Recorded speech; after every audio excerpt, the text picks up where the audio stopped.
ऐसा बोलकर वो खूनख्वार चील कबूतर पर हमला कर देता है और बुरी तरह उसको मार देता है। मज़ीद आगे जाने से पहले हमारे चैनल को सब्सक्राइब करें और हमारी वीडियोस को लाइक और शेयर करें। एक जंगल में बहुत से परिंदे रहते थे।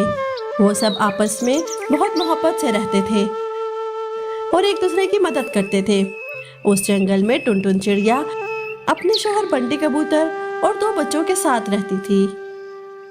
उसका शौहर मजदूरी करता था और टुनटुन घर संभालती थी। बारिशों का मौसम आने वाला था। सब परिंदे अपने लिए अनाज इकट्ठा कर रहे थे ताकि बारिश में उन्हें अनाज की कमी ना हो। सुनो जी, बारिश का मौसम आने वाला है, आप भी कुछ अनाज जमा कर लो ताकि बाद में कोई परेशानी ना हो। हाँ टुनटुन, तुम परेशान ना हो, मैं आज ही जंगल में अनाज की तलाश में जाऊंगा। बाबा बाबा, मेरे लिए ना समोसे लेकर आना। हाँ बाबा, मैं भी खाऊंगा। हाँ बच्चों, मैं लेकर आऊंगा। चलो टुनटुन, मैं चलता हूँ। अनाज के लिए दूसरे जंगल में भी जाना पड़ सकता है। ठीक है जी, आप जाओ और अपना ध्यान रखना। फिर बंटी कबूतर अनाज की तलाश में निकल जाता है। वो जंगल में घूमता है पर उसे कहीं पर भी कोई अनाज नहीं मिलता। सुबह से शाम हो जाती है पर बंटी को खाने के लिए कुछ नहीं मिलता। वो थक कर एक दरख्त पर बैठ जाता है। अब मैं क्या करूं? मुझे कुछ खाने को मिला ही नहीं और आज तो मजदूरी भी नहीं की। अब बच्चों के लिए समोसे कहाँ से लेकर जाऊंगा? ऐ अल्लाह, मेरी मदद कर, मुझे कुछ अनाज मिल जाए। तभी वहाँ पर बुलबुल चिड़िया आती है। क्या हुआ बंटी भैया, आप कुछ परेशान लग रहे हैं? हाँ बहन, मैं अनाज की तलाश में निकला था पर मुझे कुछ नहीं मिला। अब खाली हाथ घर कैसे जाऊं? अरे भैया, परेशान ना हो, साथ वाले जंगल में जाए, वहाँ पर अनाज मिल जाएगा। मैं भी वहीं से अनाज लेकर आती हूँ। अच्छा, शुक्रिया बुलबुल बहन, मैं जाता हूँ। दूसरे जंगल में अनाज ढूंढता हूँ। फिर बंटी दूसरे जंगल की तरफ चल पड़ता है और वहाँ पहुँचने में उसे रात हो जाती है। अरे, बहुत रात हो गई है, जल्दी से अनाज लेकर यहाँ से निकलता हूँ। वो जल्दी से अनाज इकट्ठा करता है और जैसे ही वहाँ से निकलने लगता है, वहाँ पर जंगली चील आ जाता है। अरे वाह, आज तो हमारी दावत हो जाएगी। वैसे भी बहुत भूख लग रही थी। चील भैया, मुझे जाने दो, मेरे छोटे बच्चे हैं, वो मेरा इंतजार कर रहे होंगे। अगर तुम्हें जाने दे दिया तो मेरी भूख कौन मिटाएगा? आज बहुत दिनों बाद ताज़ा गोश्त खाने को मिलेगा। ऐसा बोलकर वो खूनख्वार चील कबूतर पर हमला कर देता है और बुरी तरह उसको मार देता है। इधर टुनटुन बंटी का इंतजार कर रही होती है। बहुत वक्त हो गया, बंटी अभी तक नहीं आए।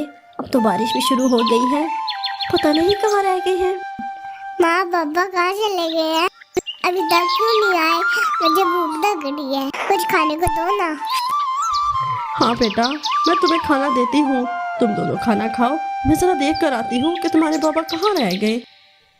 पिंकी, भाई का ध्यान रखना और बाहर मत जाना।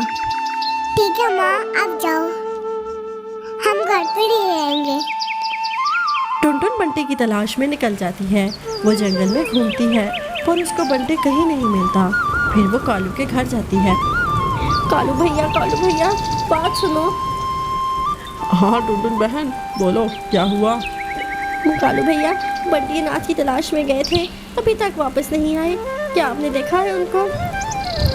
नहीं टुनटुन, मैं तो आज घर पर ही था, मैंने नहीं देखा। तुम बाकी परिंदों से पूछो, शायद किसी ने देखा हो। शुक्रिया कालू भैया, मैं पूछती हूँ। फिर टुनटुन बुलबुल के घर जाती है। बुलबुल बहन, दरवाज़ा खोलो। टुनटुन बहन, तुम यहाँ, सब खैरियत है ना?